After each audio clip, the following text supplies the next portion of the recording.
Public ఇప్పుడు మా రాముల తాత వార్త తీసుకొచ్చేయాలి కదా. మరి పెద్ద మనిషి ఏడముచ్చట్లకి మూతలు చంపి కూర్చున్నాడు. అడుచుకుందాం పాడ్రి. ఓ తాత ఏం చేస్తున్నావే? చట్టాలు ఎట్లా తయారైనాయో చూడుర్రమ్మా. డబ్బు అధికారం ఉన్నోళ్లకు ఓ తీరుగా, పేదోళ్లకు ఓ తీరుగా పనిచేస్తాయి. గిట్లా అయితే ఆ చట్టాల మీద, ఈ నాయకుల మీద జనాలకు ఏం మర్యాద ఉంటది, ఏం గౌరవం ఉంటది, ఏం నమ్మకం ఉంటది? అగో ఎవరి గురించే తాత? నీ లోపల నువ్వే మాట్లాడుకుంటున్నావు. ఇంకెవరి గురించి అనేది తెలుస్తలేదా నీకు? 3-4 వద్దుల సంధి తెలంగాణ అంతా కోడాయి కూతాంది. ఏం ముచ్చట అనేది తెలుస్తలేదు, ఇంకా ఏం వార్త అనేది కూడా తెలుస్తలేదా? ఇంకా ఏం ముచ్చటే తాతా అని దీర్ఘాలు తీస్తాంది. ఇంకా ఈ మాట వార్తలు చదివే కొలువు చేస్తుందట. కొలువు.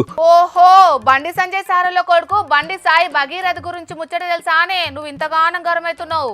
మరి కాదా? ఇప్పుడు ఆ బండి సంజయ్ సార్ కొడుకు జాగల ఏ పేదోడో, ఏ పదవి పలుకుబడి లేనోడో ఉండేది ఉంటే పోలీస్ సార్లు చట్టాలు ఈ తీరుగానే పనిచేసిన చెప్పు. ఆయన పోలీస్ సార్లను అనేది ఉన్నది పాపం. వాళ్ళు ఎన్ని చదువులు చదివినా, ఎన్ని చట్టాలు తెలిసినా ఏ చదువు రాని పాలకులు చెప్పినట్టే వినాల్సిందేనే. వాళ్ళ చేతిలో ఏమున్నది మరి? అవును, ఇదైతే నిజమేనే తాత. ఆ కేసు విషయంలో పోలీసులకు ఎన్ని ఒత్తిళ్లున్నాయో మనం చూడబోతున్నామే. ఏమో ఆ చట్టాలు, ఆ కేసుల ముచ్చట నాకు తెలియదు, కానీ ఆ కేసు ముచ్చట మీద మా కవితక్క మాట్లాడిన మాటలు ఏంటంటే నాకు ఒళ్ళంతా మండుతాంది అంటేనో. అగో, కవితక్క ఏమన్నదనే నీకు గంతగానం కోపం వస్తున్నదే?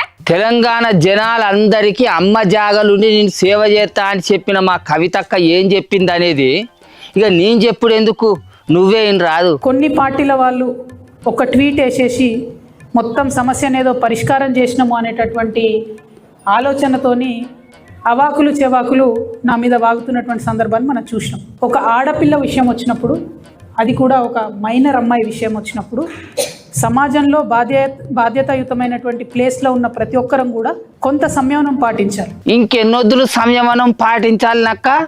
తప్పు చేసిన వాళ్ళు దేశం దాటిపోయేదాకా సంయమనం పాటించమంటావా? సరే, ఇక అక్కకు మరి ఈ కేసు గురించి తెలిసి అయితే మాట్లాడుతుందో తెలియక మాట్లాడుతుందో, కానీ అక్క ఇక కడవ ముచ్చటేందో చెప్పు ఆఖరి ధరలా. సోషల్ మీడియాలో ఏది పడితే అది వాగితే ఆడపిల్లలకి ఎక్కువ నష్టం జరుగుతుంది. మన సమాజం ఇప్పటికి కూడా రేపు పొద్దున బండి సంజయ్ గారి అబ్బాయి దోషి కాదు అని తేలినా, దోషి అని తేలినా సమాజం మగపిల్లల్ని క్షమిస్తుంది, కానీ ఆడపిల్లలకు మాత్రం కంప్లీట్గా లైఫ్ బర్బాద్ అయ్యే పరిస్థితి ఉంటుంది. ఇవాళ బీఆర్ఎస్ పార్టీ సోషల్ మీడియా చేస్తున్న అత్యుత్సాహంతో ఏం జరిగింది? బండి సంజయ్ వారి సైడ్ నుంచి వాళ్ళు ఆడపిల్ల మొత్తం వీడియోలు, ఫేసులు, ఫోటోలు మొత్తం బయట పెట్టి, అంటే ఒక అమ్మాయి, ఆమె మైనరో కాదో అనేటటువంటి చర్చ ఉంది. ఆ అమ్మాయి జీవితాన్ని నాశనం చేయడానికి ఇవాళ డైరెక్ట్గా బీఆర్ఎస్ పార్టీయే కారణం. అది సంగతి విన్నావు కదా. కేసు పెట్టిన 4 రోజులకు మా కవితక్క బయటికి వచ్చి మాట్లాడుతున్న ముచ్చట్లు గివి. మరి మా కవితక్క అధికార పథకంలో ఉన్నదని అనుకుంటాందో, లేకపోతే పథకంలో ఉన్నదని అనుకుంటాందో తెలియదు, కానీ ఎటు తిప్పి కొత్త ఆఖరికి బీఆర్ఎస్ పార్టీదే తప్పు అనే కాడికి తీసుకొస్తాంది. ఓసిని అన్నాలం పాడుగాను. ఓ ఆడబిడ్డ అయి ఉండి ఇంకో ఆడబిడ్డకు అన్యాయం జరుగుతుందన్న ముచ్చట తెలిసి అధికార పార్టీని నిలదీయాల్సింది పోయి ప్రతిపక్షంలో ఉన్న బీఆర్ఎస్ పార్టీలదే తప్ప అంటున్నదేంటే? అదే కదా మా కవితక్క టార్గెట్. కేసు పెట్టి 4 వద్దులైనా ఆ పిల్లగాన్ని అరెస్ట్ చేస్తలేరు అని మహిళా సంఘపోళ్ళు, చదువుకునే పిల్లగాళ్ళు, ఎర్రజెండా పార్టీలు, విద్యార్థి సంఘపోళ్ళు అందరూ తోవల మీదకి వచ్చి ధర్నాలు, ఉల్లులు చేస్తా అంటే నేను తెలంగాణ ప్రజలందరికీ అమ్మ లాంటి దాన్ని, అమ్మ లెక్క ఉండి సేవ చేస్తా అని చెప్పుకునే మా కవితక్క ఈ 4 వద్దుల సంధి ఏడున్నది కావచ్చు. ఖాళీ మాటల సొంటి మా మంత్రి సీతక్క ఎందుకు మాట్లాడతలేదు కావచ్చు, మా కొండ సురేఖక్క ఎందుకు మౌనంగా ఉంటుంది కావచ్చు, డీకే అరుణక్క ఎందుకు సడి సప్పులు లేకుంటూ ఉంటుంది కావచ్చు. ఇట్లా చెప్పుకుంటూ పోతే ఆడపిల్లగాళ్లకు రాష్ట్రంలో ఎక్కడ సీమ చిటుక్కుమన్నా కూడా లొల్లు చేసే పెద్ద పెద్ద మహిళా మనులంతా కూడా ఎందుకు మౌనంగా ఉంటారు కావచ్చు. ఎందుకంటే వాళ్ళంతా పేదోళ్ళు తప్పు చేస్తే మాట్లాడతారే. డబ్బు, బలం, అధికారం ఉన్నోళ్ళు తప్పు చేస్తే వాళ్ళ నోట్ల నుంచి వెళ్ళి మాటలు వచ్చేటట్టు లేవు కదా. అందుకే బక్క జడ్సన్ అన్న చెప్పినట్టు మన తెలంగాణ రాష్ట్రంలో పేదోళ్లకు ఒక తీరు చట్టం, డబ్బు అధికారం ఉన్నోళ్లకు ఓ తీరు చట్టం, ఇట్లా 2 తీర్ల చట్టాలు నడతానే ఉన్నట్టున్నది. చట్టం ఎవరికి చుట్టం కాదే తాత.